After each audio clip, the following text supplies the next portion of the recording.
Hello and a very good day to Dr. David Chua and Dr. Lidiana. My name is Muhammad Nurul Iman bin Muhammad Fauzi. Today I am going to present about development of compact laser glucometer for diabetes screening and monitoring. My supervisor name is Dr. Khairul Fikri bin Tamrin. Okay, basically this is what I'm going to deliver in my presentation. First, project introduction. Second, literature review. Third, project methodology. Fourth, result and discussion. And finally, conclusion and recommendations. Diabetes mellitus is a metabolic disease caused by high glucose concentration in blood. People that are suffering diabetes, their body cannot effectively use the insulin or not enough quantity of insulin. In 2013, around 382 million people suffering diabetes. Diabetes can cause a long-term complication, causing health problems such as amputation, cardiac disease, and blindness. In current biomedical development, there are three methods to monitor blood glucose. First, invasive, the reading by contact. Second, minimally invasive, with the limited incursion to the human skin. And lastly, the non-invasive, without contact or break to the human skin. In developing this project, I have done a literature review on three subtopics based on three methods on monitoring blood glucose concentration, which is invasive, minimally invasive, and non-invasive. So here the summary on the literature review. For the invasive method, the common method that have been used is glucometer. For the minimally invasive, most researchers utilize the usage of microneedle. For non-invasive, there are few methods that have been developed, such as optical, Raman spectra, biosensor, and electrical. In this slide, there are three non-invasive methods that relate with my project. As we can see, for the first and the second research, they utilize the usage of laser light and manipulate it to get the blood glucose concentration. For the third research, it manipulating the light refraction concept to measure the glucose concentration from the sample. Next, problem statement. For invasive method, it can cause tissue damage, not favorable for continuous monitoring, and have possibility for infection. For minimally invasive, patient may suffer some discomfort.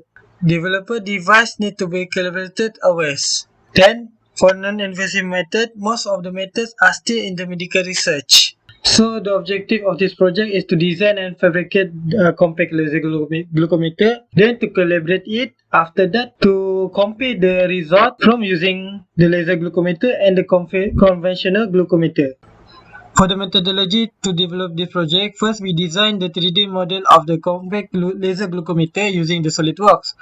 Then we fabricate it by using CNC machining and 3D printing. After that, we perform the calibration by using sugar syrup solution on different concentration. The result will be analyzed to get the relationship between the refractive index and the glucose concentration. After that, we conduct the experiment on the human urine samples to demonstrate the effectiveness of this device. Then the result will be compared with the result we obtain using conventional glucometer. The working principle of this device: first, the laser will beam a light to the right angle prism. The right angle prism will refract the light for the first time. Then the light will refracted again when it passed through the sample fluid.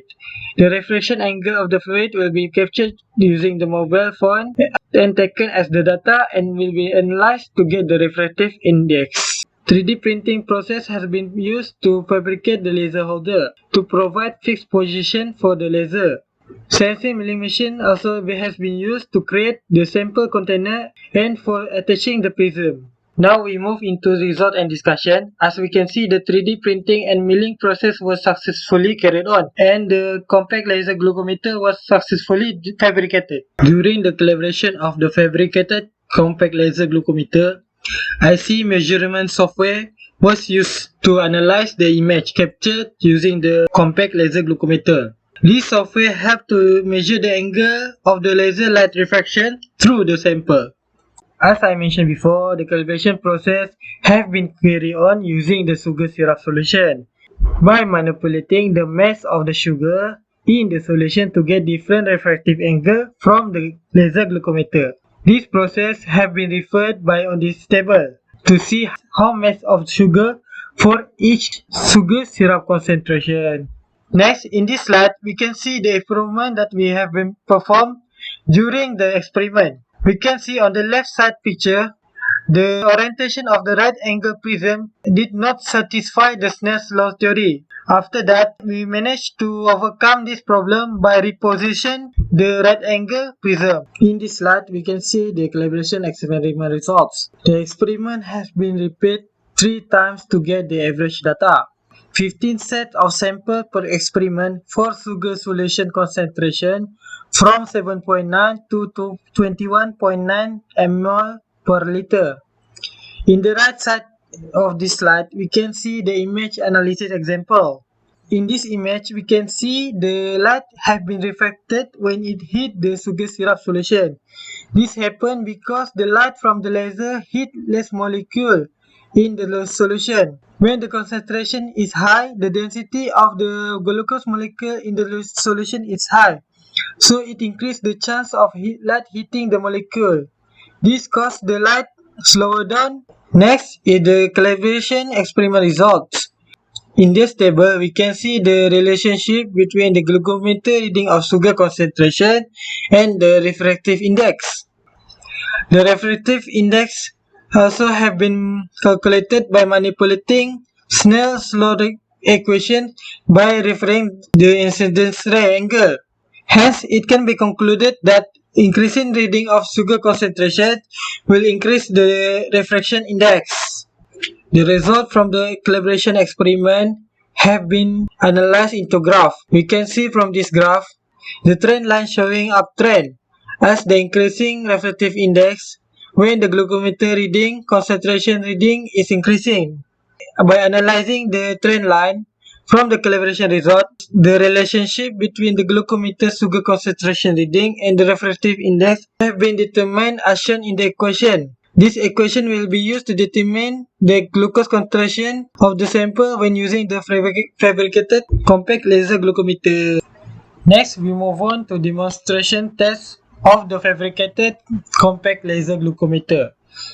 So for the demonstration test, experiment was carried out by using 36 samples of human urine and blood. The fabricated laser glucometer have been used to analyze the urine. Then, the blood sample was analyzed using the conventional glucometer. On the right side of this slide, we can see the image shown that the laser can be seen in the urine sample.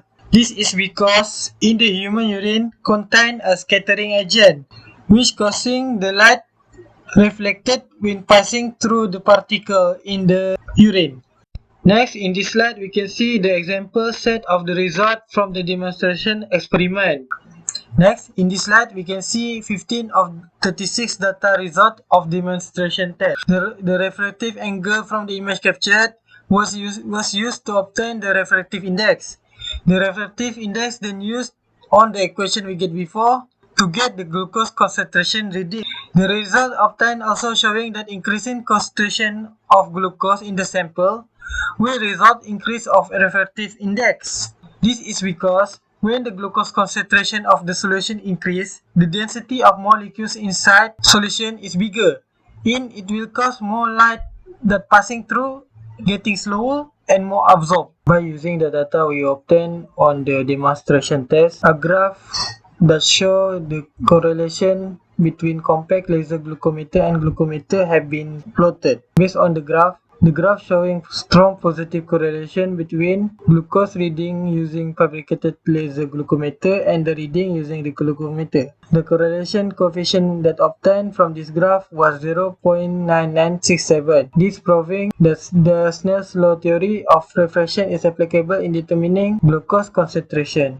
For the conclusion, a compact laser glucometer was successfully developed using very hygienic and easy to clean material, and was able to demonstrate a technique for measuring blood glucose concentration. From the calibration experiment, using different concentration sugar syrup solution, the equation that used for developed laser glucometer obtained. The experiment was successfully demonstrated using developed laser glucometer on the human urine, and the correlation with the conventional glucometer was showing strong positive.